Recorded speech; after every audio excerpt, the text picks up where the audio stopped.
Buenos días,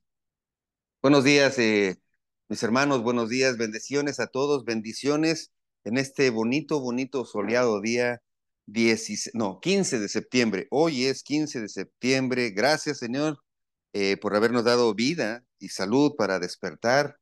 Decía un tío, para abrir nuestros ojitos pispiretos y ver tus maravillas, Señor, ver tus maravillas en todas partes.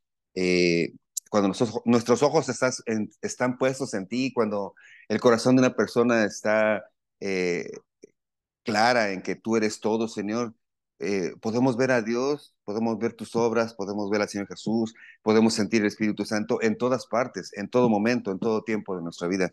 Y eso es precioso. Yo te invito a que sigas buscando de Dios todo el tiempo, porque las cosas se vuelven tan reales, tan, eh, tan verdaderas, cuando la palabra de Dios se vuelve tan verdadera a lo largo de tu vida, cuando vas conociendo profundamente a Dios, cuando tu corazón se va entregando cada vez más, es como salir de la penumbra y sales de la oscuridad y empiezas a ver la luz. Y te das cuenta primero, bueno, que necesitamos ser lavados, ser limpiados, ¿no? Pero también te das cuenta de que Dios ha estado con nosotros, de los peligros que nos ha salvado, de que ha estado contigo todo el tiempo. Algunas cosas que antes no entendíamos empiezan a ser claras. Algunas no tienen explicación humana, pero por fe en Dios, por fe en este Dios creador, justo, santo, puro, digno, entonces las cosas empiezan a tener menos peso en nuestro corazón y empezamos a tener más esperanza, más fuerza en la vida. Esas son las bendiciones que trae consigo el conocer de Dios, el que lo que este mundo trae, lo que este mundo da, lo que este mundo provoca, empieza a hacerse pequeño, tan pequeño que a veces ya no importa. No importa lo que tienes o lo que no tienes, no importa lo que estás viviendo o lo que no estás viviendo. Eh, lo que importa es este amor que empieza a crecer en tu corazón, esa esperanza, esa ilusión, empieza a crecer la idea y el concepto de ese Dios que antes lo habías oído, dice Job, antes de oídas te había oído, pero ahora mis ojos te ven. Esa oración siempre llega a mi corazón con mucho sentido, ¿no? Eh, Porque Job pasó por muchas situaciones. No vamos a hablar si pasó o no pasó, si le dieron o no le dieron, si tenía permiso. No. Pero pasó por muchas situaciones que humanamente hubieran sido muy difíciles de soportar. Pero su fe, su confianza en el Señor, lo hizo que al final del camino, al final de todas estas cuestiones, dijo, antes había oído que existe un Dios que cuida, que bendice, que sana, que protege. Dice, pero ahora mis ojos te ven, Señor. Y esa es la bendición de ir conociendo la palabra de Dios. Así es que, pues en ese sentido, a mí me gustaría seguir conversando contigo esta mañana y seguir aprendiendo. Yo estoy convencido en mi corazón de que cuando la palabra viene bueno, cuando el deseo de conocer a Dios está en tu corazón y la palabra viene a tu mente, hay una conexión de mucha fuerza, de mucha energía, de mucho poder, tanto que lo que te estorba para amar a Dios empieza a quitarse, empieza a desaparecer, empieza a evaporarse. Cadenas eh, y ataduras a las cosas del mundo, a las pasiones del mundo, empiezan a ser quebrantadas, rotas por el poder que surge de la unión entre tu corazón y tu mente. Estoy convencido de eso y por eso me gusta compartir la palabra con la emoción que me causa saber la bendición que va a traer a tu vida cuando tú entregas tu corazón completamente al Señor. Esa emoción, esa alegría, ese gozo es lo que me mueve. Y por otra parte, me gusta compartirla enseñando lo que hay en la palabra. Así que si me permites, trataré hoy de compartirte con emoción y un poco de conocimiento lo que Dios eh, puso en mi corazón para hablarte hoy. ¿Sí? ¿Me permites orar? Vamos a orar para poner este tiempo en manos del Señor. Padre bendito, te doy gracias, Señor. Alabamos siempre tu nombre, alabamos tu santidad, Señor. Te damos gracias porque nos has permitido conocer que tú eres justo, que tú eres santo, perfectamente justo, perfectamente santo, increíblemente misericordioso, que tú, Señor, Siempre has estado ahí, Padre bendito, porque eres eterno, Señor, porque eres omnipresente, estás en todas partes, Señor. Y te doy gracias, Señor, por tu gran sabiduría y por tu omnisciencia, Señor, que conoces los tiempos y las cosas, el pasado y el presente y el futuro de cada uno de nosotros, Señor. Y entendiendo esas cosas combinadas con lo que yo no entiendo, Señor. Pero esa santidad y esa justicia ha permitido que tú, Señor, tengas misericordia para aquel que se arrepiente. Cuando nos arrepentimos, Señor, tu gracia y tu bondad, Señor, tu paz, Señor, y tu amor viene a vivir en nosotros, Señor. Y eso no hay forma de compararlo. Por eso, este tiempo lo ponemos en tus manos, que sea tu Espíritu Santo, Señor, el que nos dirige, que sea tu Espíritu Santo el que esté sobre mí y en mí, Señor. Lava mis manos, lávame, Señor. Que no haya palabra absurda mía, Señor. Que venga sabiduría tuya, Señor. Que venga conocimiento tuyo, Señor. Pero también, Señor, yo sé que tú te alegras cuando somos auténticos, Señor. Cuando somos reales. Así es que con mi autenticidad te quiero decir gracias y quiero compartir tu palabra. Permíteme compartir tu palabra en el nombre de Cristo, nuestro Señor. Amén. Am, Qué bonito es poder tener claro en tu mente y en tu corazón quién es Dios. Qué, qué fortaleza, qué seguridad te da que tu corazón esté confiado en el Señor y tu entendimiento esté brillando, esté con luz, sabiendo distinguir entre lo bueno y lo malo. Esa distinción solo viene a través, esa distinción sana entre lo bueno y lo malo solo viene a través del conocimiento de la palabra de Dios. Podemos como seres humanos criticar y determinar y discriminar ciertas cosas y definir por nuestra conveniencia, por nuestro entorno, por nuestra economía, por la geografía, por nuestras tradiciones, podemos definir qué es bueno y qué es malo. Pero esa definición siempre va a ser no solo temporal, pero va a ser imperfecta porque somos imperfectos. Así es que lo único que sí nos da completa seguridad de que cómo son las cosas es la palabra de Dios. Y esto, para entender esto, tenemos que no negar nuestro conocimiento, no negar lo que entendemos, pero estar conscientes, primero, de que no lo sabemos todo, conscientes de que no necesariamente somos expertos en todo, que siempre tenemos oportunidad de aprender. Y en esa postura, bueno, primero, cuando tienes esa actitud en el trabajo, siempre vas a progresar porque nunca, cuando sabes que siempre tienes algo que aprender, no te quedas estático, ¿no? Y eso trae progreso y trae bendición y trae aumento de sueldo y aumento de posiciones, etcétera, ¿no? Una persona que es un líder y que cree que lo sabe todo y se detiene en ese momento y ya no voltea hacia adelante y solo voltea hacia atrás y empieza a usar sus recursos como si fuera lo único que existe, pues se queda atorado, ¿no? Se queda ahí.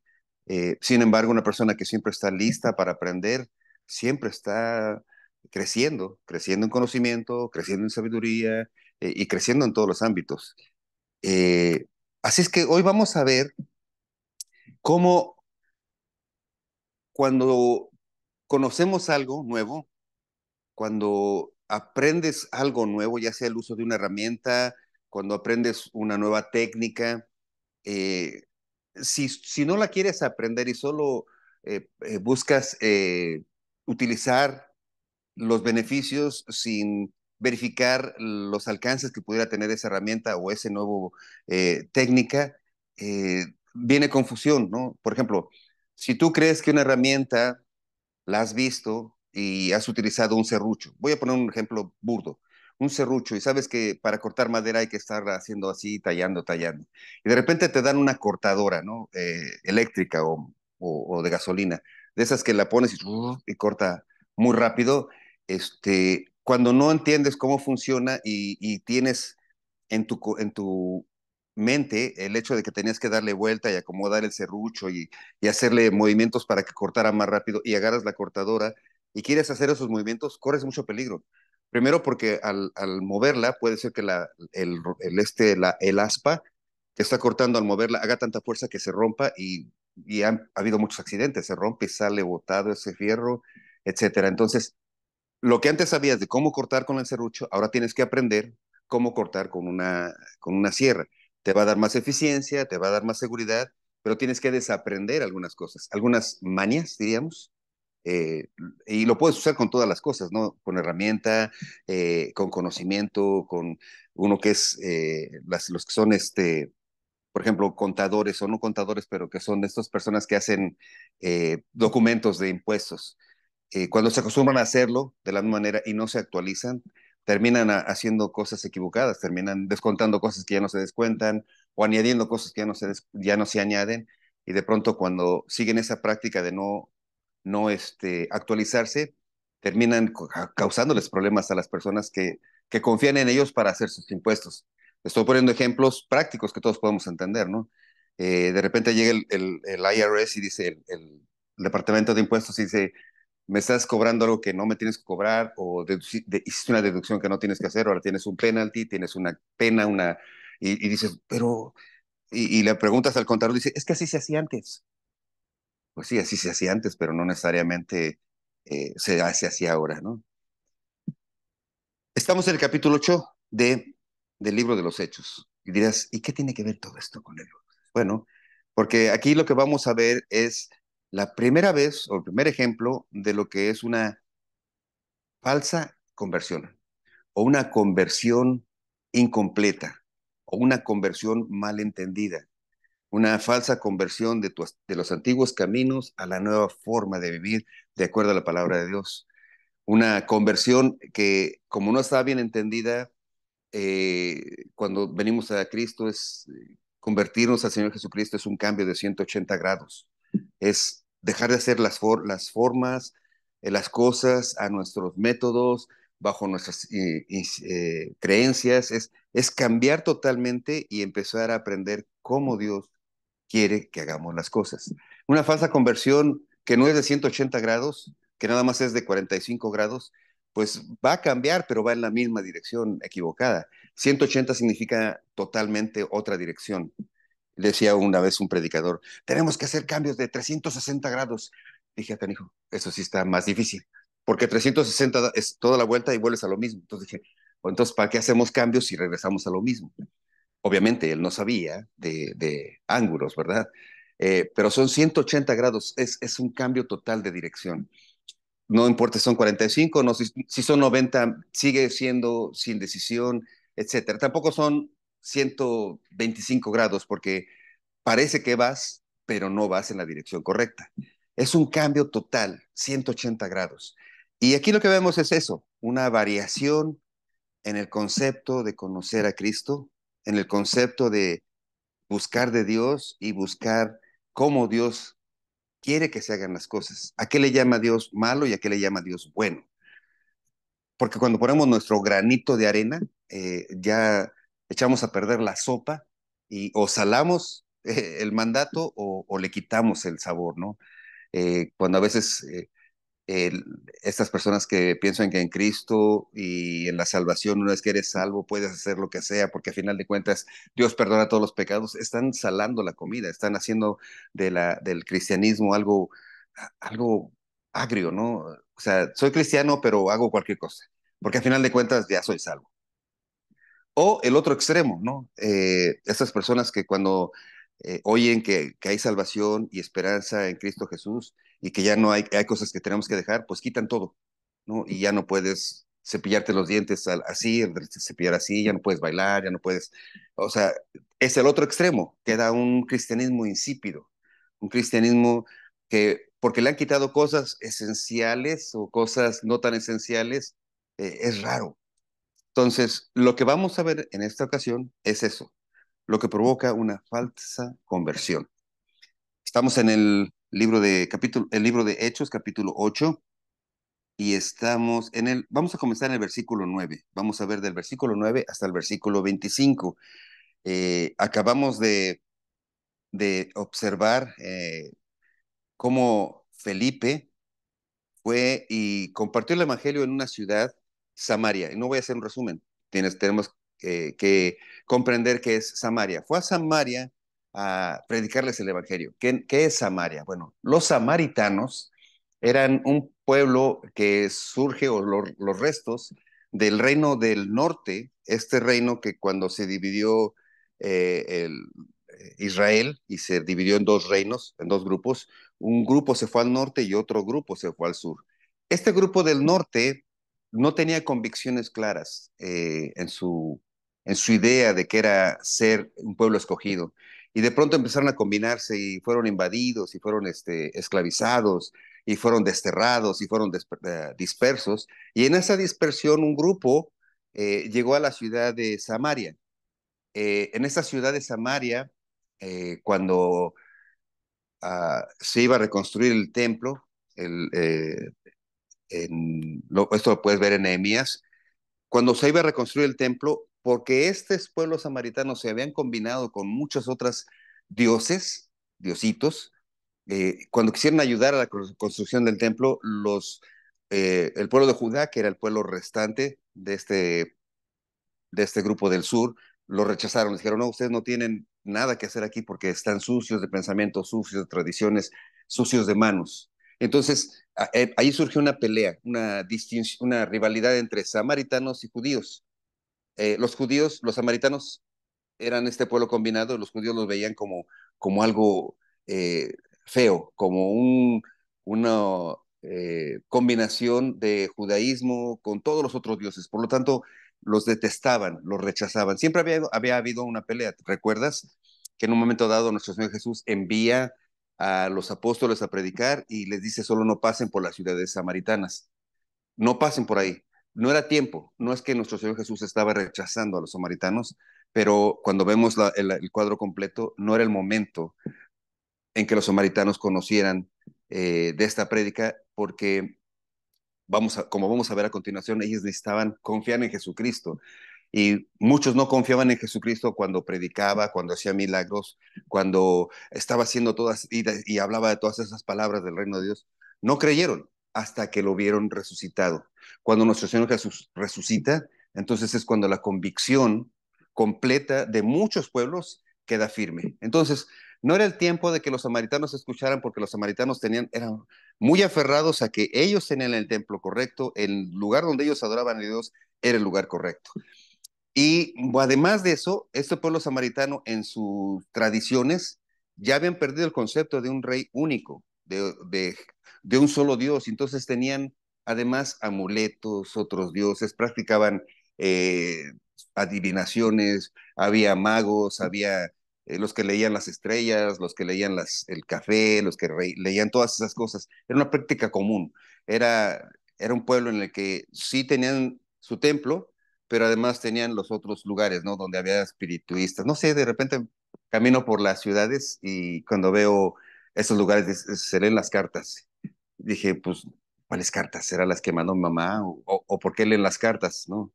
Se lee el café, dije, ay, está más difícil todavía porque el café es negro, ¿qué le leen ahí, no? Y que se leen los huesos y que las piedras y digo, wow.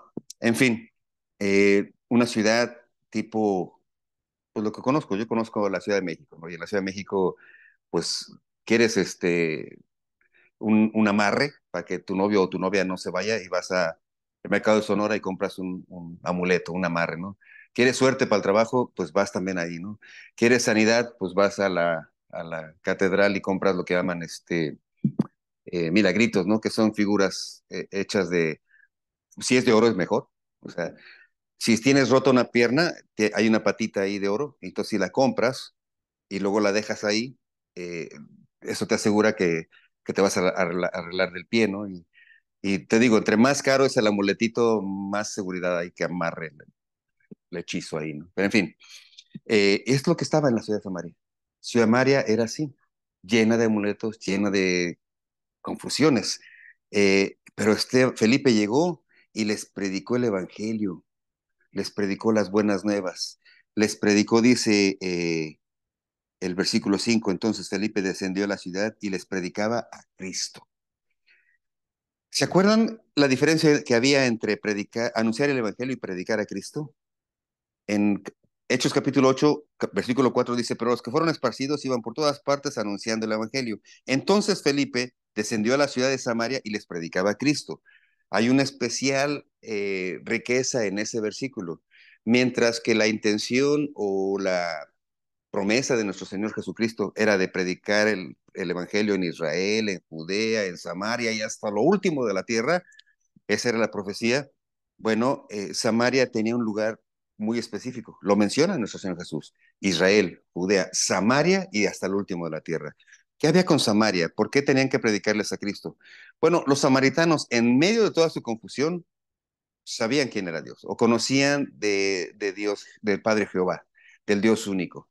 Pero como en ese tiempo los estudiosos y los fariseos no reconocieron a Cristo como el Hijo de Dios. Entonces era necesario que los fariseos entendieran y conocieran a Jesucristo, nuestro Señor y Salvador, la persona de nuestro Señor Jesucristo, la obra de nuestro Señor Jesucristo, la razón por la que nuestro Señor Jesucristo vino y la razón por la que nuestro Señor Jesucristo hubo de padecer en la cruz. Era necesario que ellos entendieran que para poder perdonar los pecados de la humanidad, perdonar los pecados de una persona, no había nada que se equilibrara a la justicia de Dios, porque Dios demanda justicia, Dios es un Dios justo. Y entonces en esa demanda no había nada que el ser humano pudiera traer para igualar esa justicia, nunca. Ni todo el oro, ni todos los animalitos, ni todos los sacrificios, nunca hubiera sido suficiente.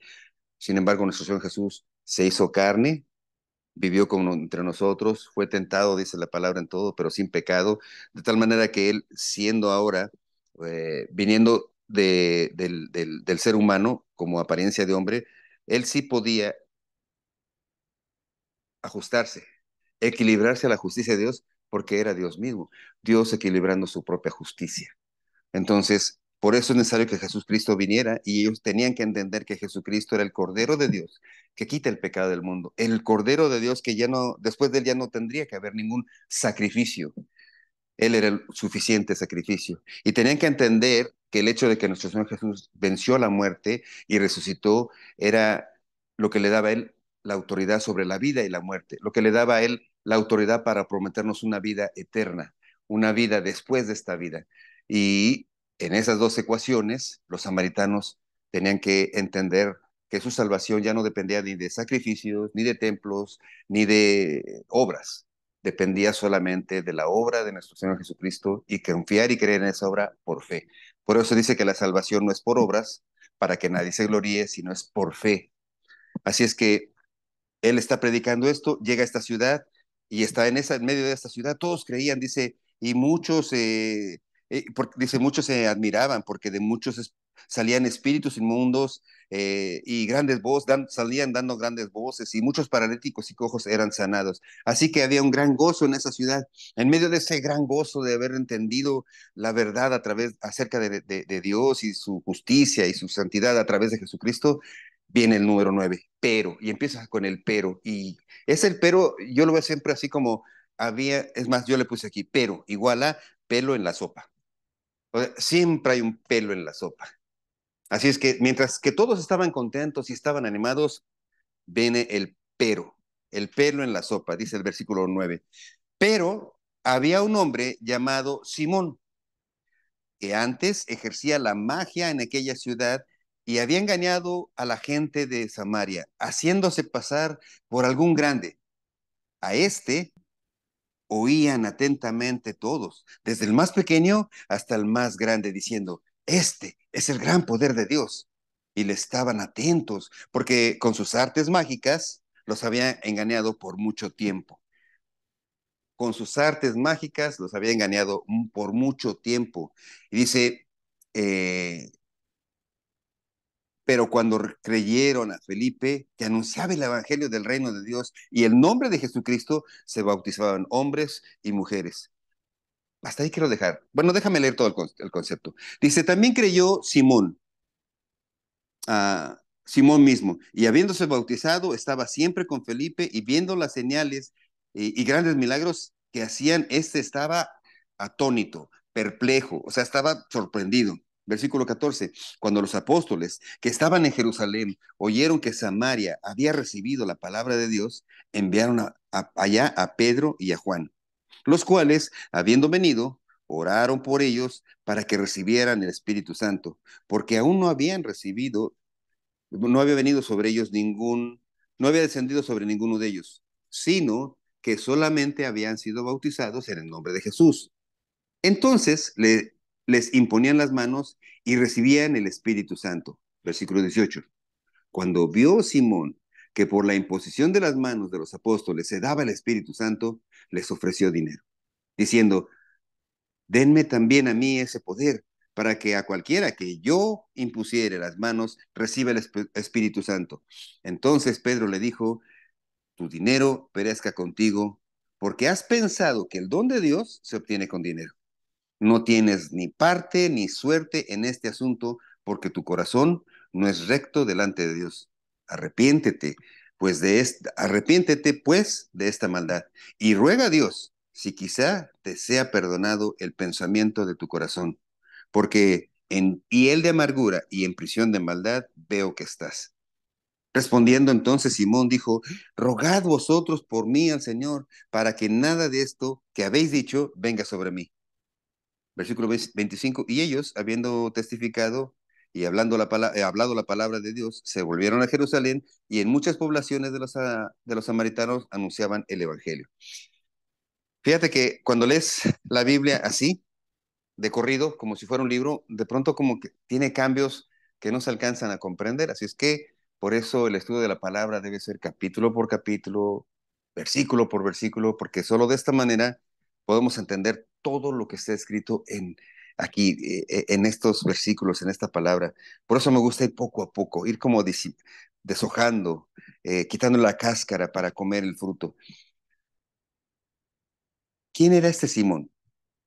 Dice el versículo 9, pero había un hombre llamado Simón, que antes ejercía la magia en aquella ciudad y había engañado a la gente de Samaria haciéndose pasar por algún grande.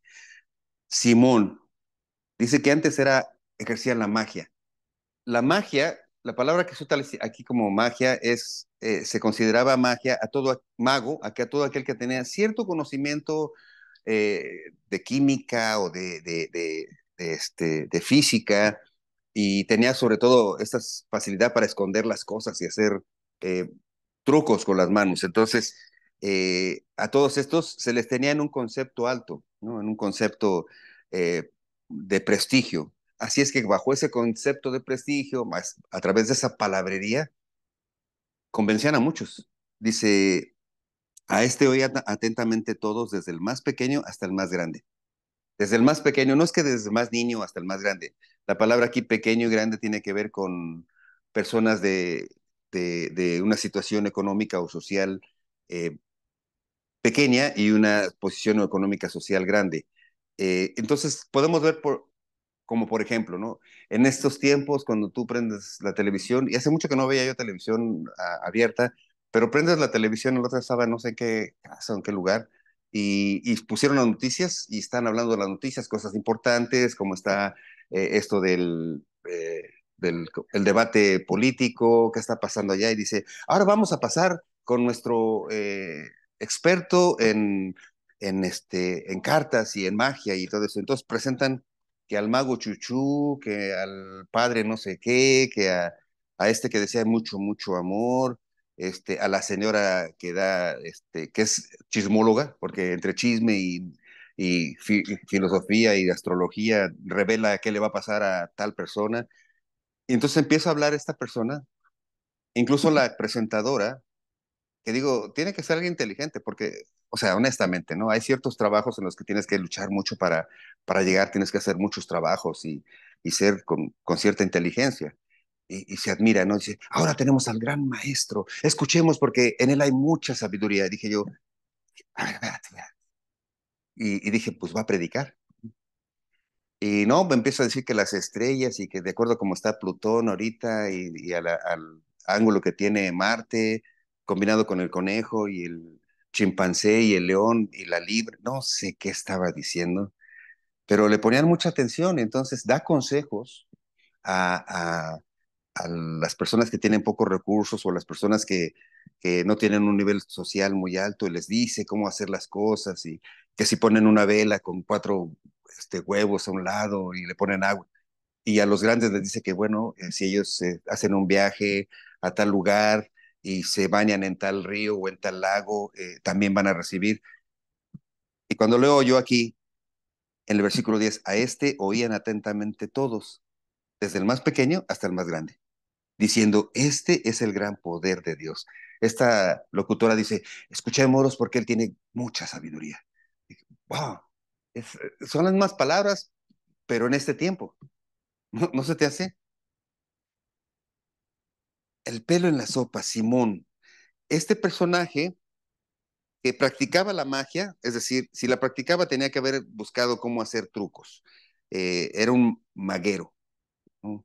Esta persona, de hecho, por ahí algunos historiadores conectan a Simón con este pensamiento que surgió ya en esos años, 30 y 40 años después de la muerte de nuestro Señor Jesucristo, comenzó un movimiento que se llamó gnóstico o el gnosticismo. Este pensamiento gnóstico decía que dentro de nosotros existe el bien, el alma es pura, el alma es limpia, no se puede contaminar, y esa alma que está, esa energía que está dentro de nosotros, pues simplemente está atrapada por este cuerpo, pero que esa alma no la puede tocar nada. Y este gnosticismo terminó en su decadencia diciendo que puedes hacer lo que quieras con esta carne, porque, además, porque al final de cuentas tu alma no la puede tocar el mal. Y bueno, pues ahí había desenfrenos y locuras y malas enseñanzas y había todo lo necesario para seguir beneficiándose. Los que manejan esto siempre están buscando el beneficio de las personas. Entonces, toda esta distorsión basada en esa definición gnóstica de confundir o de engañar, pues tenía gran audiencia, ¿no? Porque además, ¿de dónde viene la audiencia? La audiencia o de dónde vienen las personas que siguen este tipo de enseñanzas. Son personas que en cierto, y todos hemos sido, ¿no? Yo también en un momento, que no queremos compromiso, ¿no? Quiero lo bueno, pero no quiero el esfuerzo. Quiero recibir, pero no quiero dar. Entonces, es lo que ofrecen este pensamiento gnóstico. Tú no te preocupes, tú ya le hiciste, lo que hagas por fuera no te preocupa. Entonces, de hecho, ¿sabes que los mormones tienen este concepto un poco de nuestro Señor Jesús? A Jesucristo, desde el punto de vista mormón, lo ven como alguien inspirado, como alguien lleno de luz, como alguien que tenía mucho conocimiento, que tenía algo muy poderoso dentro de él. eh, y por eso dicen que si tú te preparas, si tú te pones así si tú oras, si tú haces muchas cosas, puedes llegar a ese nivel de pureza como la de Jesucristo. Y ese es el gran error. El gran error es que piensan que el Espíritu Santo es una fuerza, eh, una energía, y no consideran a Jesucristo como Dios mismo, ni como lleno del Espíritu Santo, simplemente como alguien elevado en esa práctica de crecer la energía que hay por dentro, la pureza que hay por dentro. Ah, Normalmente los que practican estas cosas, los que persiguen estas cosas, dice la palabra de Dios que el que la maneja hay un gran ego, hay un orgullo muy grande, ¿no? Estos utilizan palabras lisonjeras para dominar, para convencer, y te date cuenta, cuando está hablando uno de estos, hoy es que hablan, por ejemplo, del zodiaco, y si te das cuenta, ya cuando pongas un poco de atención y oyes las 12 pues porque son 12 creo, 12 signos zodiacales. Por cierto, yo soy Leo, no sé qué eres tú. Bueno, en fin. Cuando oyes la descripción de estos signos zodiacales, como que dicen uno, dos, tres, se repite. Uno, dos, tres, se repite. Uno, dos, tres, se repite. Y dicen lo mismo de diferentes formas y a todos los dejan perplejos por lo que están diciendo de cómo les va a ir de acuerdo a su signo zodiacal ese día.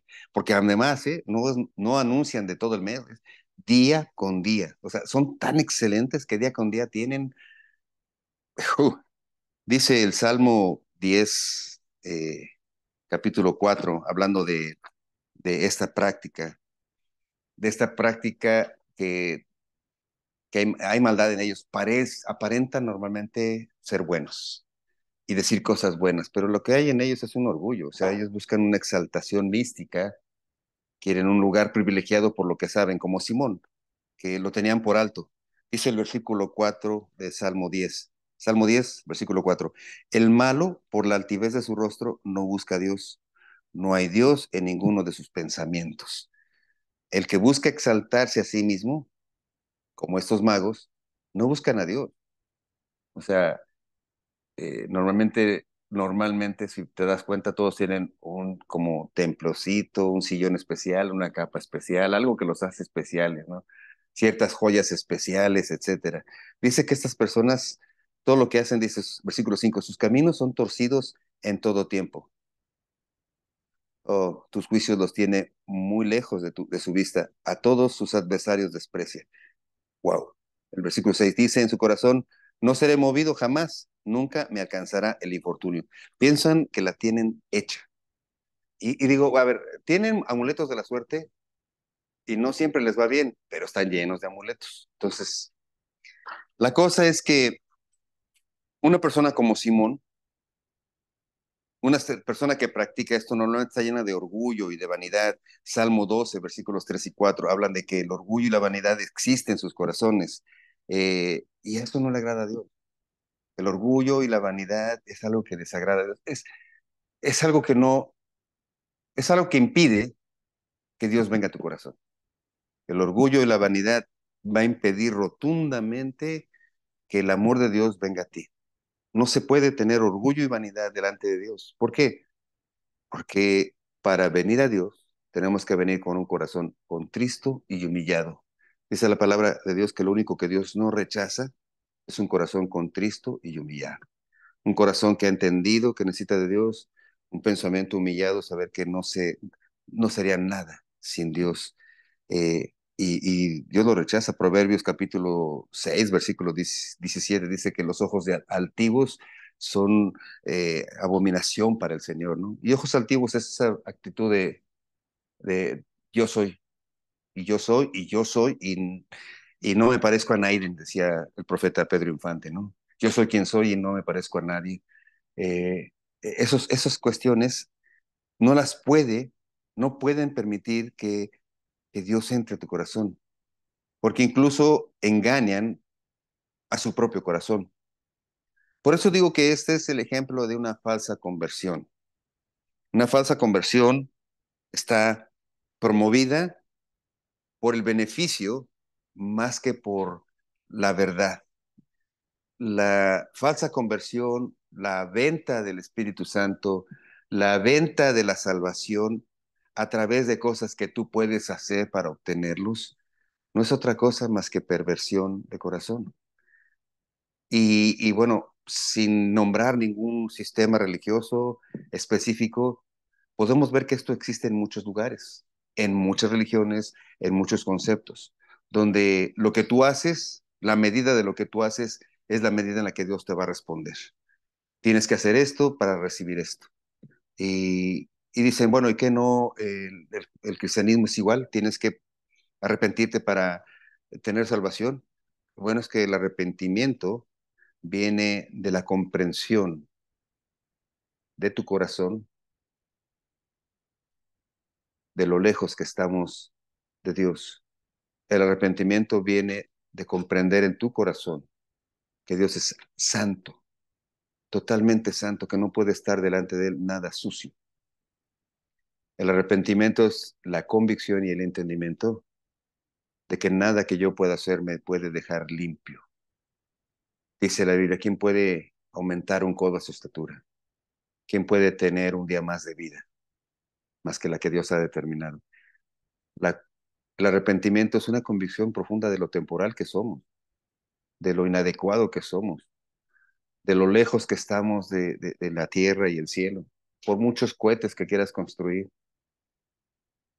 Es el arrepentimiento es una conciencia de que lejos estoy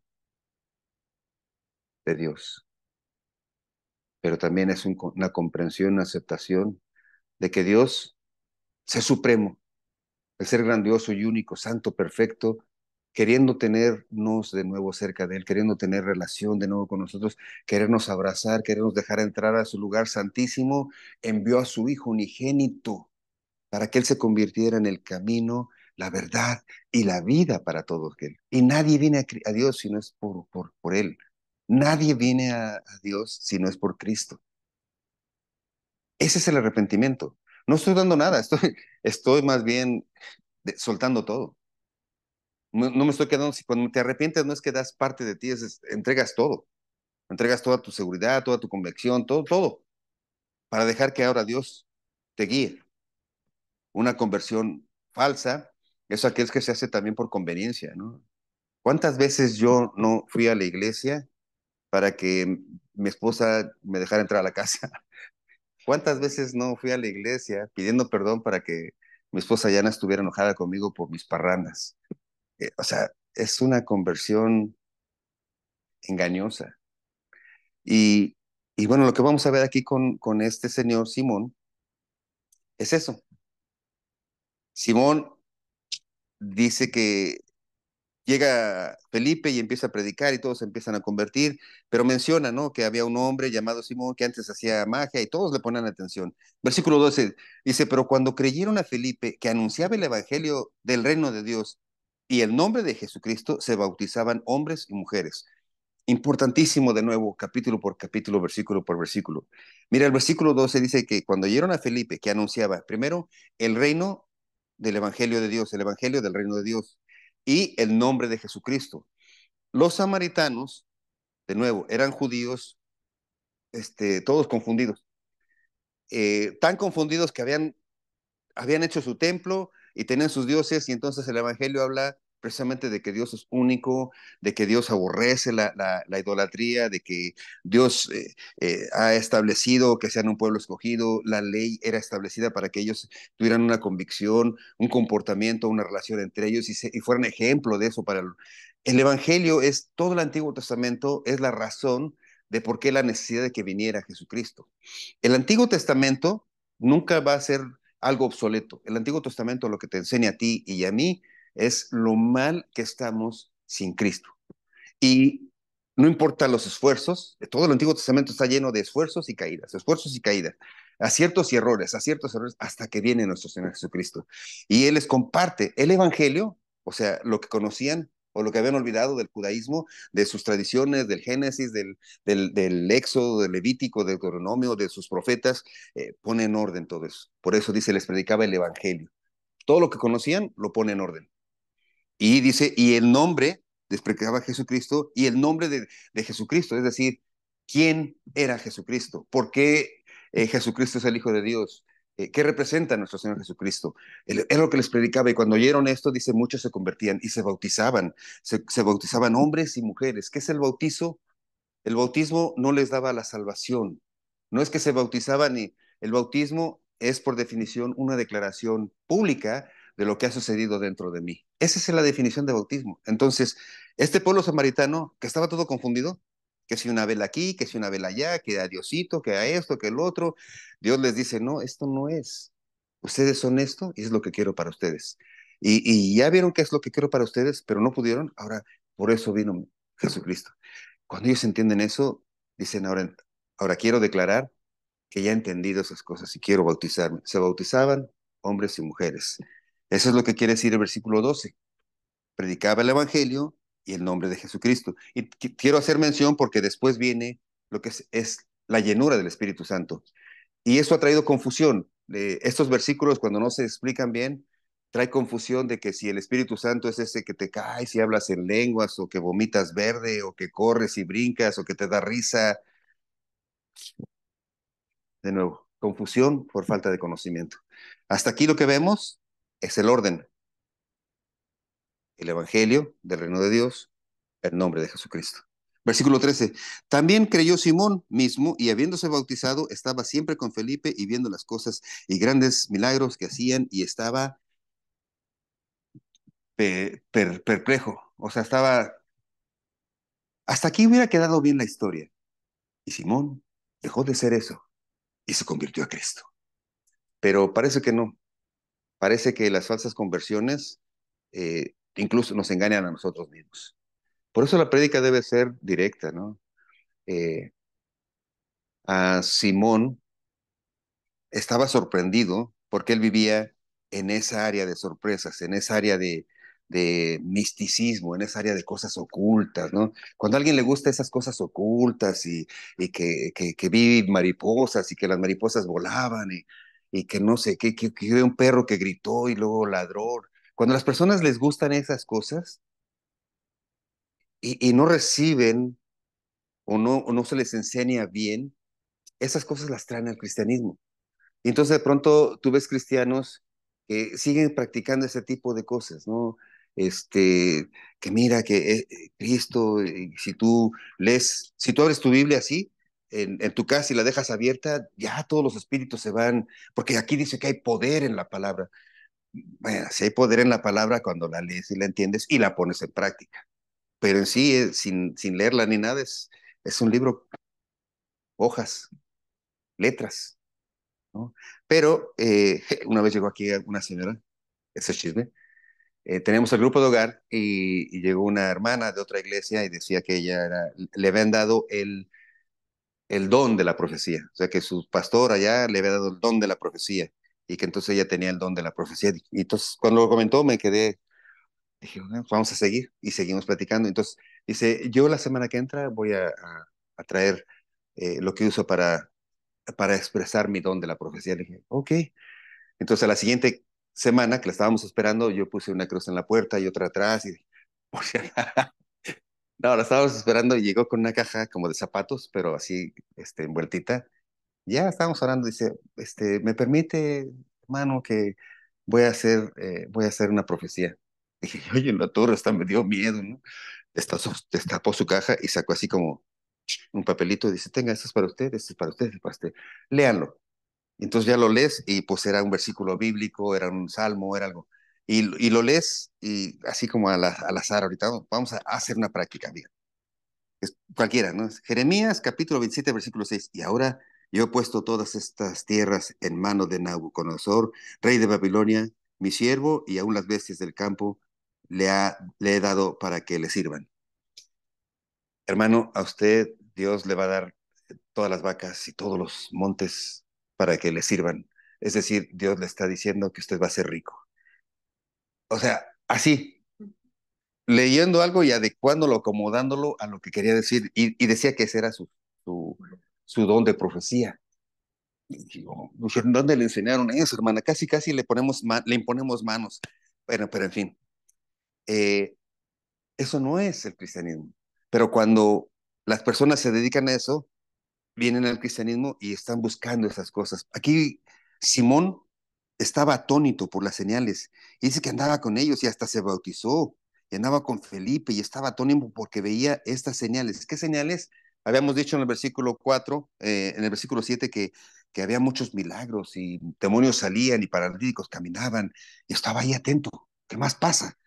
Dice, cuando los apóstoles, aquí hay como un cambio en la historia, como una escena, ¿no? Entonces, estamos aquí viendo a Simón bien atento a, oh, mira y que un demonio sale, un paralítico y otro, y estaba así muy atento, cambia la escena y vemos al apóstol Pedro y Juan que vienen de Jerusalén, dice el versículo 14.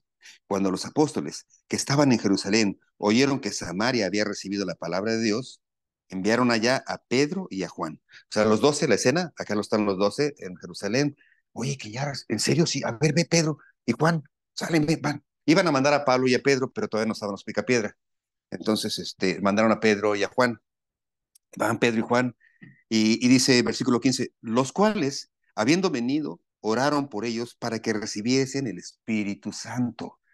A ver, no que el Espíritu Santo, hemos platicado aquí, hemos enseñado que el Espíritu Santo te llena y más bien, te sella cuando recibes a Cristo. ¿Cómo están orando aquí para que reciban el Espíritu Santo? Versículo 16, porque aún no había descendido sobre ninguno de ellos. Más, más difícil ahora. Eh, porque solamente habían sido bautizados en el nombre de Jesús. Entonces les imponían las manos y recibían el Espíritu Santo. Esa escena de que vienen los apóstoles, déjame explicártela. Vienen los apóstoles porque oyeron que habían recibido la palabra. O sea, ¿qué es la palabra? Dijimos, habían recibido el orden del evangelio. ¿Qué es la palabra de Dios? ¿Qué es lo que realmente Dios quería, ¿no? entendieron eso y luego dice, porque solo fueron bautizados en el nombre de Jesucristo. De nuevo, los samaritanos ya eran judíos, ya amaban a Dios, mal, confundidos, con un montón de cosas, pero amaban a Dios o conocían a Dios. Bautizados en el nombre de Jesús es que ahora toda esa confusión quedó arreglada a través de reconocer que Jesucristo era el Hijo de Dios, el Hijo, el Cordero perfecto, el que había muerto y que había resucitado, que en él había perdón, que él era el camino, la verdad. Ya habían entendido todo esto.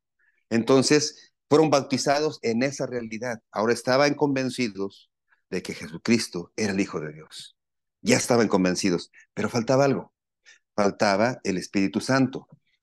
El Espíritu Santo, aquí es donde hay confusión, porque dicen, entonces el Espíritu Santo viene después, se revela después, ¿o qué pasa? Bueno, primero tenemos que entender que este es un libro histórico, y lo que estamos leyendo aquí es lo que estaba empezando a suceder, la forma en la que las cosas fueron sucediendo, fueron en que las cosas fueron establecidas para después ser algo eh, constante, o ser, más bien, dejar las bases para lo que después nosotros vemos como bautizo del Espíritu Santo.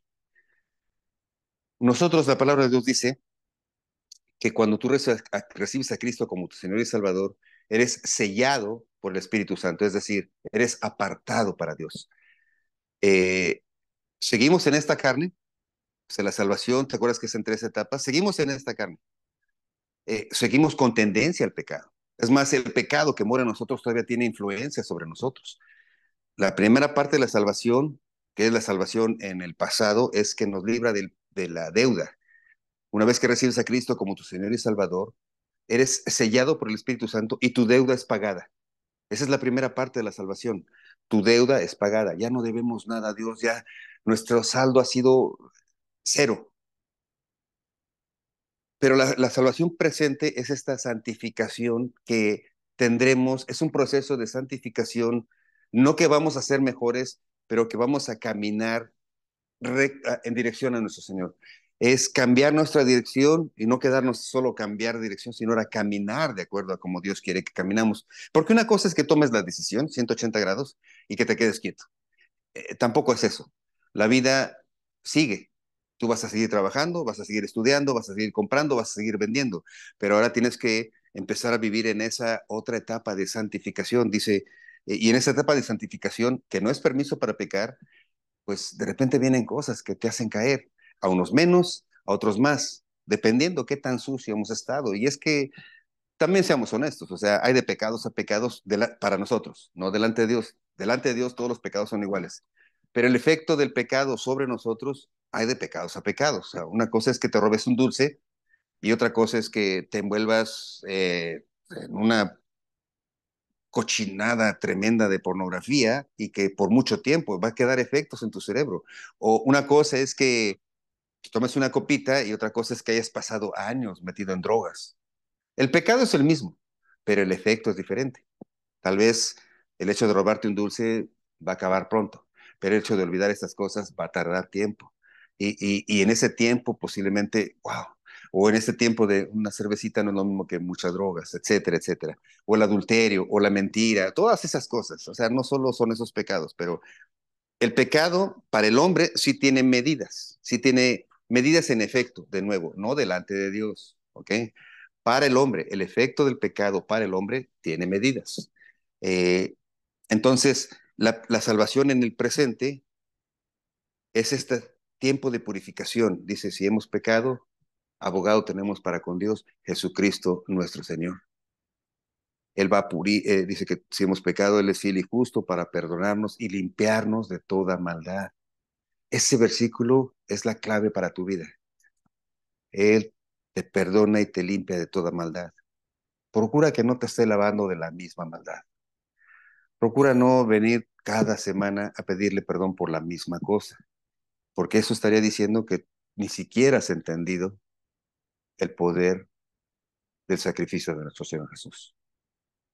Así es que antes de pedir perdón, Dios te diría, regresa y empieza a pensar, empieza a buscar de Dios para que tu corazón, en tu corazón llegue la seguridad de que Él es Dios, de que no le agradan ciertas cosas y que nada de lo que hagas o digas es un pretexto para seguir igual.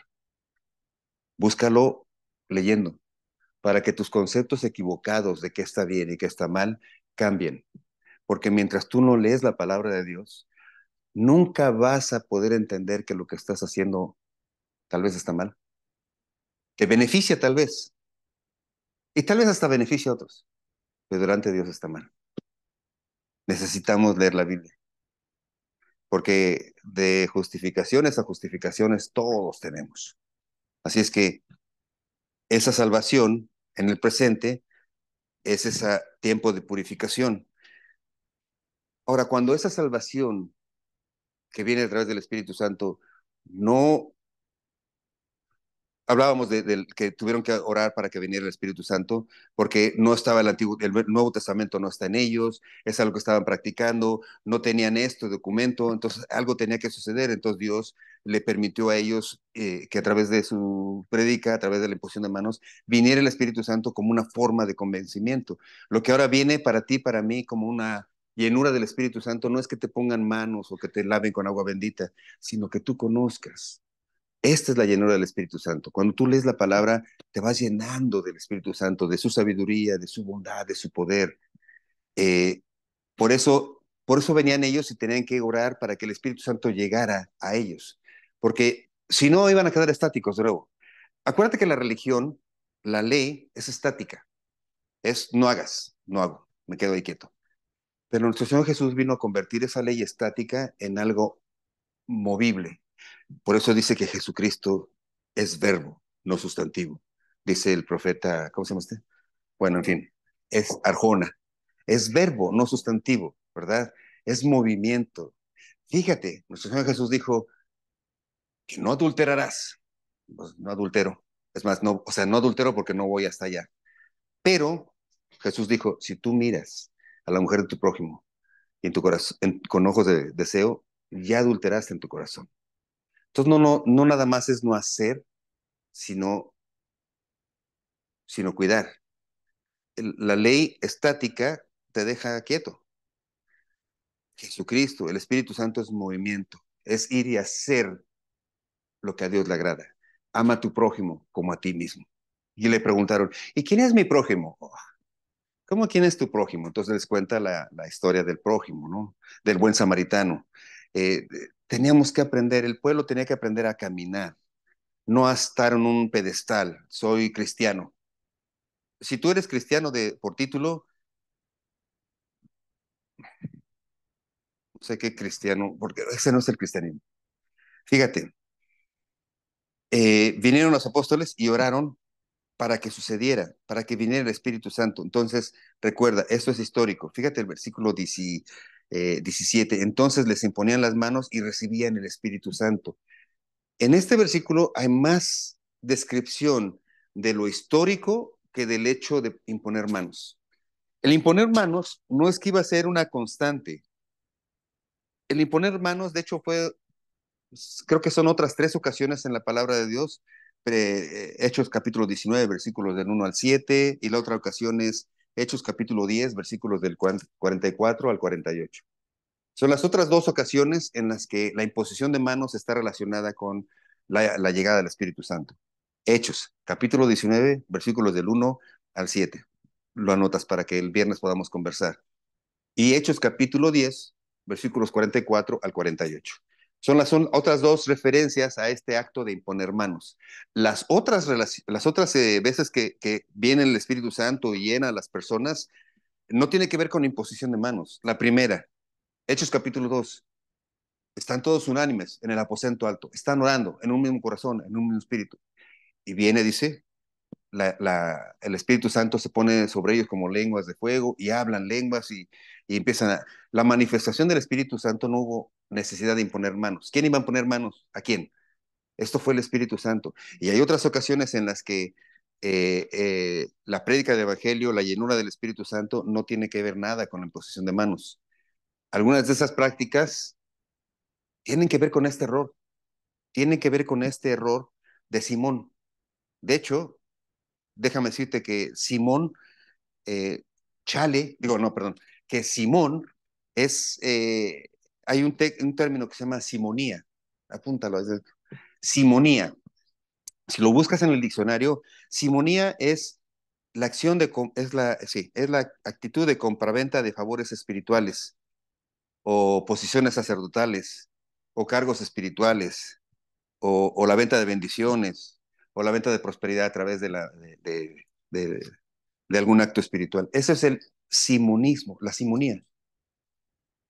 La venta de milagritos, la venta de bendiciones, la venta de puestos, el clero, porque aquí viene la palabra que dice clero, que es un organismo, una organización donde ahora ya hay títulos y cosas por el estilo. Bueno, la simonía viene del acto o de lo que heredaron de esta persona. De hecho, aunque no está escrito en la Biblia, algunos teólogos y algunos historiadores asocian a Simón con esta nueva escuela gnóstica que practicaba la simonía, ¿no?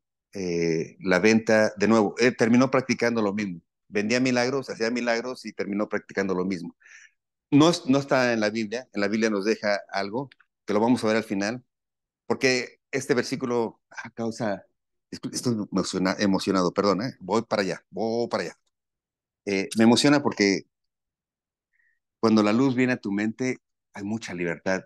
Préstame atención tantito, tantito en lo que viene. Dice, cuando vio Simón que por la imposición de manos de los apóstoles se daba el Espíritu Santo, les ofreció dinero. Cuando vio Simón que por la imposición de manos, ¿qué vio Simón? Vio un mito, vio, tal vez lo que vio fueron las manifestaciones del Espíritu Santo que ya se habían dado. Hablar en lenguas, que salieran espíritus inmundos. eh, Estas manifestaciones son las que vio, o sea, las que veía. Cuando vio esto, dice que cuando él veía que cuando imponían las manos sucedían estas cosas, les ofreció dinero. ¡Wow! La simonía es eso, ofrecer dinero para tener eso que tú tienes. ¿Cuándo puedo yo ofrecerle, en un ejemplo burdo tal vez, cómo puedo yo ofrecerle a Luis Miguel dinero para que yo pueda cantar como él? ¿Cuánto dinero le podría ofrecer si yo ya canto mejor que él? O sea, en fin, ¿cómo puedes ofrecer algo que el espíritu? Pero esta persona, ¿te acuerdas que habíamos leído estos versículos donde dice que el ego, la altivez de ojos, el orgullo, la vanidad, ensancha tanto el cerebro que yo creo que los ojos, como el cerebro se hace grande, los ojos quedan pequeños porque no ven la realidad. Piensan que lo que ellos hacen está bien, que sus métodos son los correctos. Un orgulloso dice, no necesita de Dios. Una persona que está así no necesita de Dios, pero tiene mente para ver cómo puede beneficiarse de las cosas que está observando. Y parece que es lo que estaba haciendo Simón. Andaba con ellos sorprendido de lo que hacían. Porque acuérdate, a la persona que le gusta lo místico, anda buscando lo místico por todas partes. Entonces hacía magia y ahora vio algo nuevo y andaba con ellos sorprendido. Bautizarse me bautizo, porque a lo mejor pensaba, a lo mejor bautizándome también obtengo. Parece que estaba repitiendo, estaba copiando, pero no había en su corazón una convicción. Y les ofreció dinero, versículo 19, diciendo, denme también a mí ese poder para que a cualquiera a quien yo impusiere las manos, reciba el Espíritu Santo. Aquí habla de una confusión total. Tú y yo sabemos que el Espíritu Santo es dado por Dios. Estamos convencidos de que viene de Dios, es de Dios y es de parte de Dios. ¿Cómo voy yo a pensar que por mis manos puedo dar el Espíritu Santo? Creo que en lo poco que conocemos, cualquiera puede decir, pues yo no, o sea, no podría forzar a Dios y, a ver, Dios, ven una parte de ti, una parte de ti, o sea, tu Espíritu Santo sería imposible. Y si alguna vez has pensado eso, por favor, pide perdón, porque el Espíritu Santo es un don de Dios. Nadie impone manos para derramar el Espíritu Santo sobre otra persona. Nadie. La derrama, la llenura del Espíritu Santo es de parte de Dios únicamente. Se imponen manos como una muestra de unidad, como una muestra de encargar algo, un ministerio a alguien, y la imposición de manos refleja o representa, estamos con él, vamos a respaldar lo que él va a hacer. Le imponemos las manos para confirmar delante de todos ustedes que hemos analizado, hemos estudiado, su vida, su corazón, y que entonces estamos de acuerdo que ahora él sea o ella sea la diaconisa del café, porque hace buen café. ¿Sí? Entonces, pero ya estamos de acuerdo. La imposición de manos no es imposición del Espíritu, es encargar oficialmente un ministerio, que no se ha comprado, que no se ha vendido, ¿ok? Pero también representa unidad, también en poner manos representa lo que la persona piensa, también lo pensamos nosotros acerca de Dios. No que piense igual que nosotros, pero piensa de Dios lo mismo que nosotros pensamos. Conoce el Espíritu Santo de la manera que lo conocemos. Reconoce a Jesucristo como nosotros, respeta a Jesucristo como nosotros. Eso es imposición de manos. Por eso, y tal vez me salté el versículo ah, que venía y decía que los apóstoles imponían sus manos y a través de esta imposición de manos descendía el Espíritu Santo. No era tanto que les estaban transmitiendo el Espíritu Santo, pero también era una muestra de que esta iglesia de Samaria, que había estado peleado con Jerusalén por mucho tiempo, ahora iba a ser una misma iglesia. Ya no iban a ser dos iglesias, las de samaritanos, donde tenían su propio templo y su propio monte, sino que el imponer las manos era decirles, ahora ustedes son recibidos también acá, o ustedes han aceptado también. Es que se oye feo cuando, vengan, porque estaban equivocados y los tenemos. No en ese sentido, pero sí en el sentido de, ya no tienen que, ya estamos unidos, ya no tienen un Dios y un templo y un monte. Todos ahora somos un mismo cuerpo, una misma iglesia. La imposición de manos representa unidad, nada que ver con derramar el Espíritu Santo, como dice aquí versículo 19. Entonces Pedro le dijo, tu dinero perezca contigo.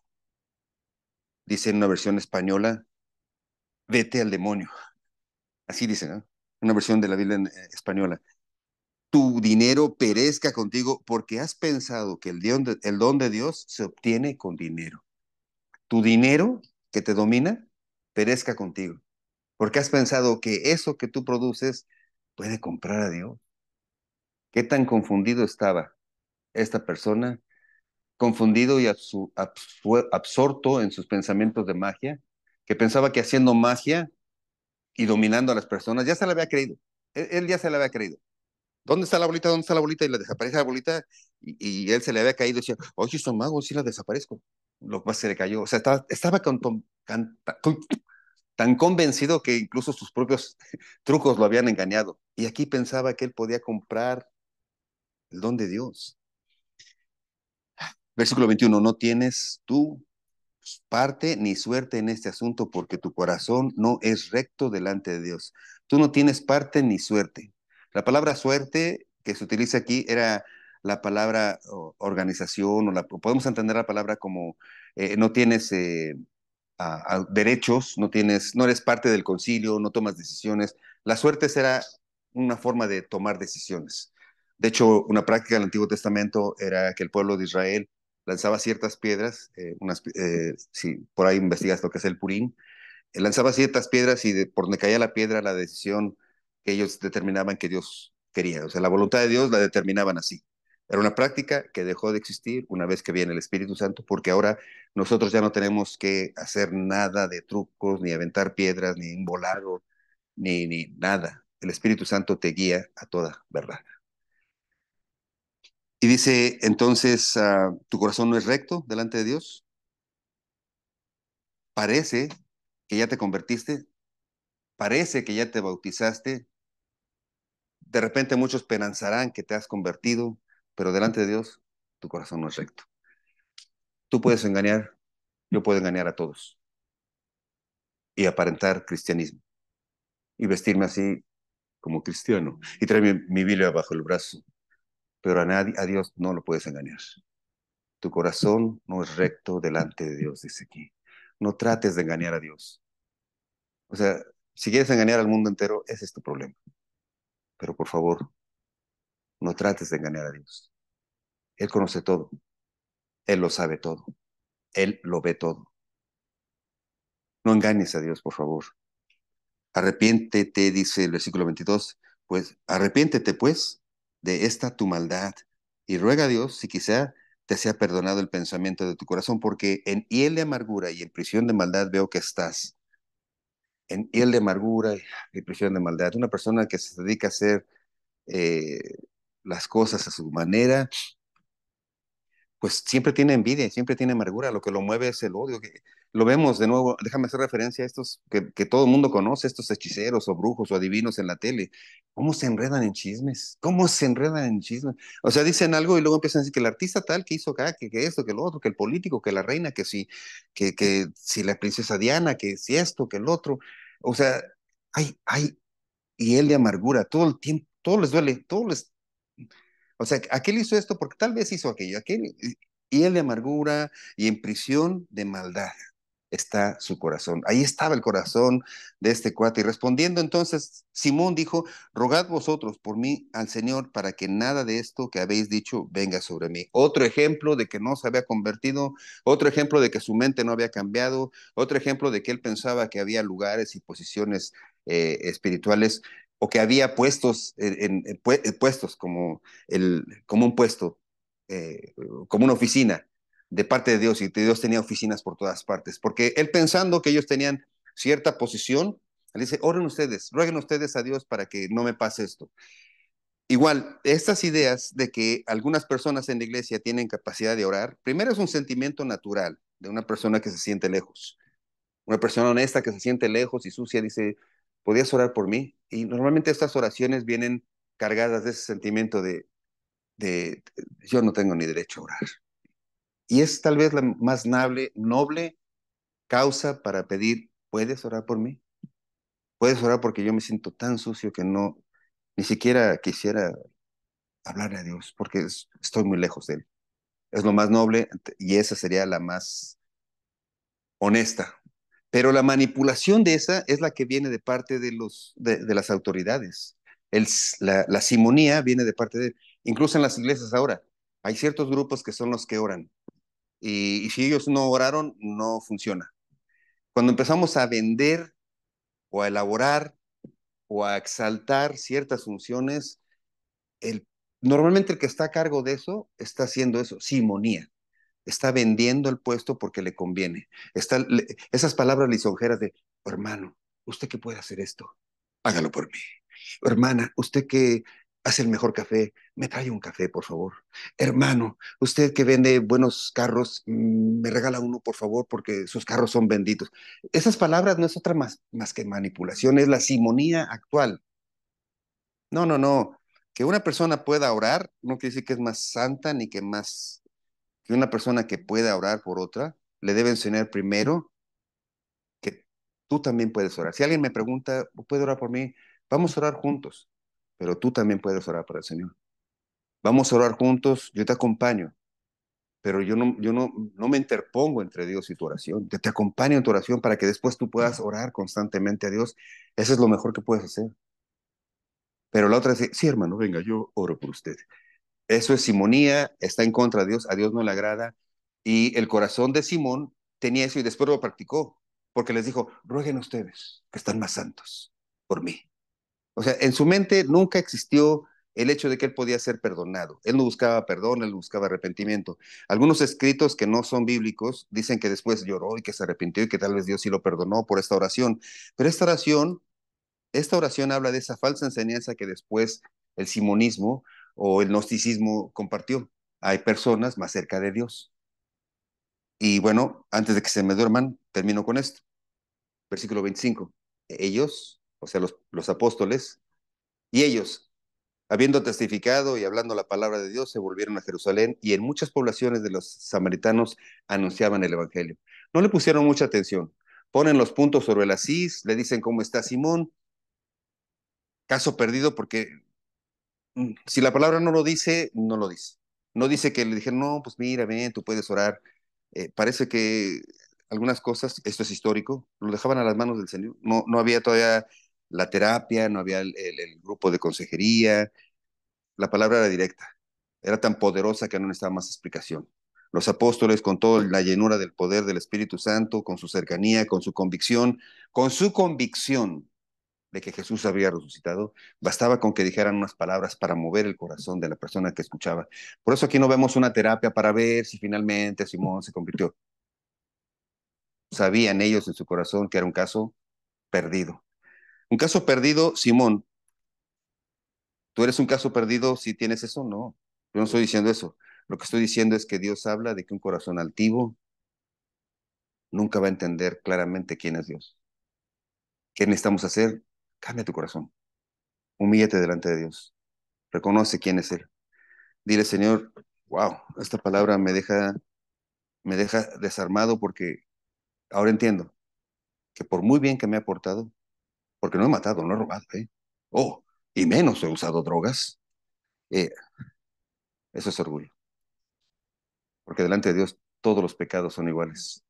Tú, yo me puedo enaltecer de que no he pecado como este hermano, como aquella, pero delante de Dios lo poco que has hecho, una mentira, es igual, porque es una mancha a su santidad y Dios no permite ninguna mancha a su santidad.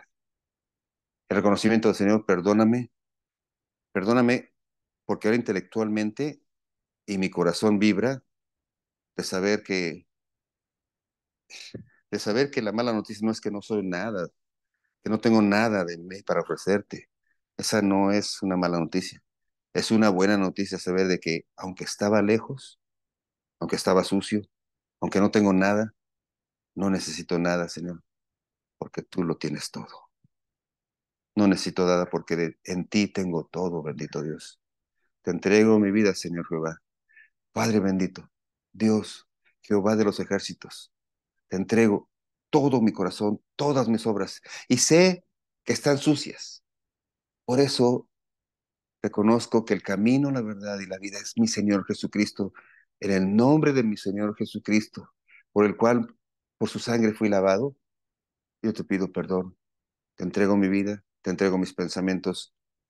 Dame, dame de tu salvación, Señor. Te lo pido en el nombre de Cristo nuestro Señor. Amén.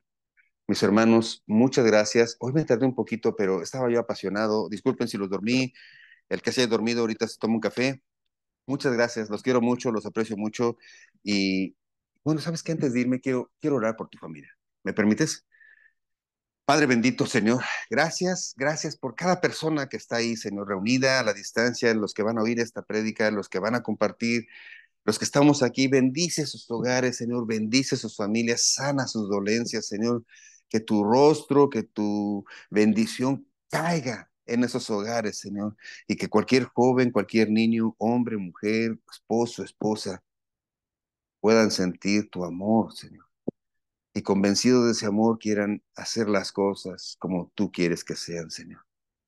Yo bendigo cada hogar, bendigo cada persona, bendigo su economía.